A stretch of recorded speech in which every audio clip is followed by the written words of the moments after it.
Morning guys! Morning mga lods! Time check, it's 5:01 a.m.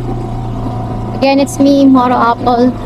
So ngayon naghahanap ako ng tindahan na bukas kasi sila ate sarado pa. Kita niyo naman kung gaano ka dilim dito.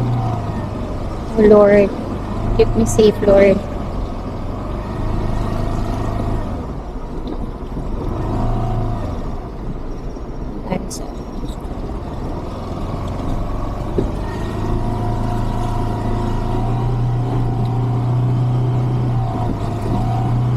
Mamaya makita tayong tindahan doon sa bandang unahan.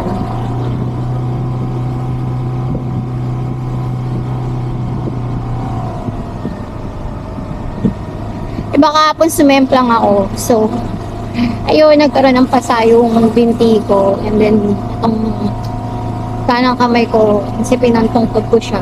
Medyo masakit. Pero, uminom na ako ng pain reliever. Sana may makita tayong kape. Tara, samahan niyo ako. Nakalokas. Oo, kain tayo. Sayang lang mga lods, hindi ko naabutan yung sunrise kasi busy ako kakahanap ng tindahan and nagbubukas pala yung mga tindahan dito mga 6 a.m. So talagang nag-antay pa akong magbukas sila ate. Actually 4 a.m. pa lang gising na ako pero syempre nag-prepare pa ako, inayos ko pa yung tent ko and then I decided na maghanap ng tindahan around 5 a.m. kasi nga sarado pa sila ate nun. So, tamang breakfast muna tayo and coffee is life. Kailangan ko ng kape sa katawan. And after kong magkape at kumain, babalik tayo dun sa camp. Pupuntahan natin yung isa sa mga tourist spots sa Kasiguran, Aurora, which is the Tibu Tidal Pool. Saglit lang tayo dun mga lods kasi today is Tuesday morning and may pasok pa ako mamayang gabi. Kaya bisitahin lang natin yung pool na yun. Morning mga lods! It's me again, Moro Apple. So, nandito tayo ngayon sa Pacific Sunrise Beach Resort or Beach Camp. So, ayan. Ito yan. Ito ang aking tulugan ngayon. Tent tayo ngayon. Moto camping. Ayan si Bergie. And makikita nyo sa harapan ko, sikat na yung araw. So, ngayon, pupunta tayo, maglalakad tayo banda doon sa Tibo Tidal Pool. Kasi yun yata, yun yung parang laging pinupuntahan dito. Let's go! Mukhang mahaba-habang lakaran to, friend. Siyempre, dala ko yung tripod ko, di ba, para in case mag-selfie tayo.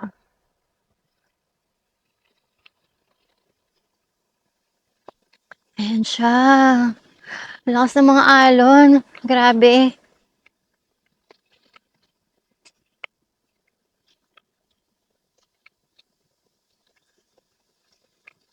Ano sila ate?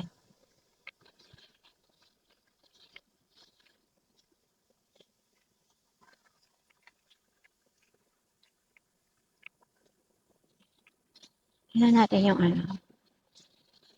Yung beach.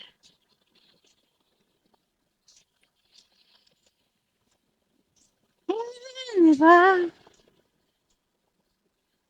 Grabe ang lalim pala ng ano nito. Lakas ng alon, chef. Nay. Maganda yung buhangin. Medyo pino. Nga lang lumulubog ako. At ayan siya.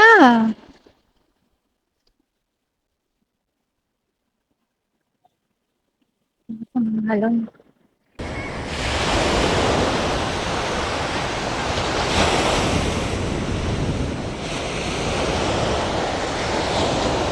Ayan. Ah! Grabe lakas ng alon.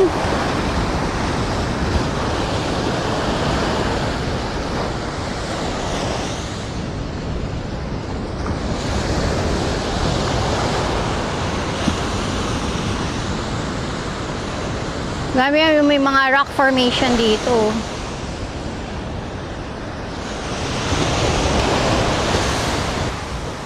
Nakakatakot yung tubig.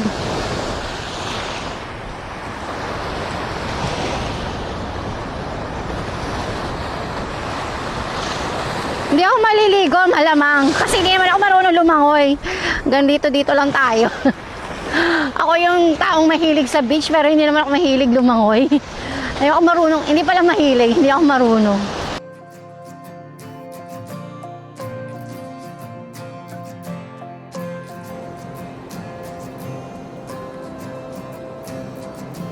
You're falling under the water. Can't seem to catch your breath. Cold stare as you sink to the bottom. Terrified you'll be left there. Oh, it ain't easy to talk. It ain't easy to cry. Yeah, you feel yourself slipping and you don't know why. It's all easy to say, but not easy to do.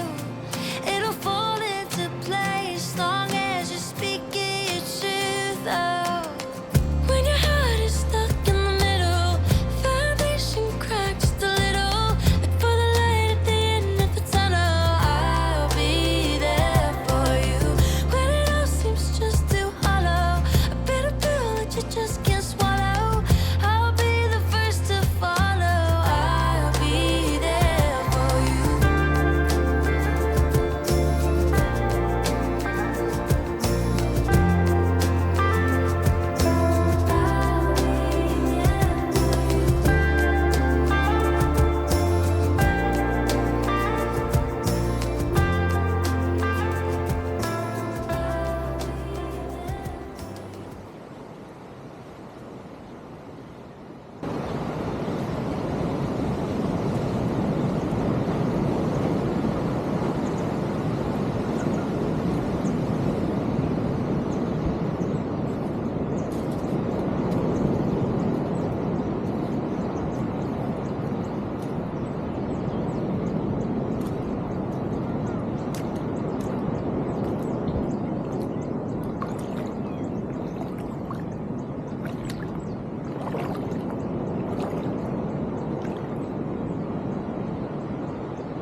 Linaw ng tubig eh.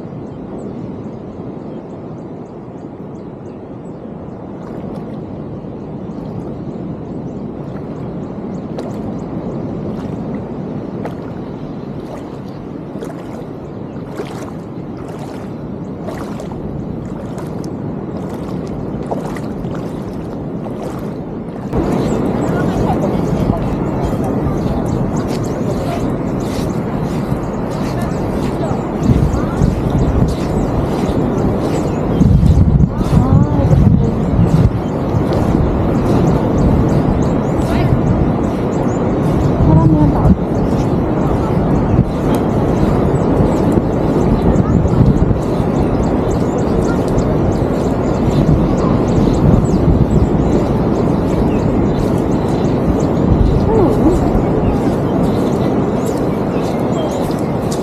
Ate, ito na yung feeder. Banda doon? Ito na din. Ito. Si Tito Hikay. Ito na lang talaga yung naiiwan ng tubig para full siya. Ay, Oo nga, kanina sa tubig wala ng rocks. Hmm. Nakikita. Sige, dyan muna kayo anak-anak.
So, ayun mga lods, dito ko natatapusin ang aking video. Kasi uwi na tayo ng Makati. So, see you next time. Thanks for watching. Bye!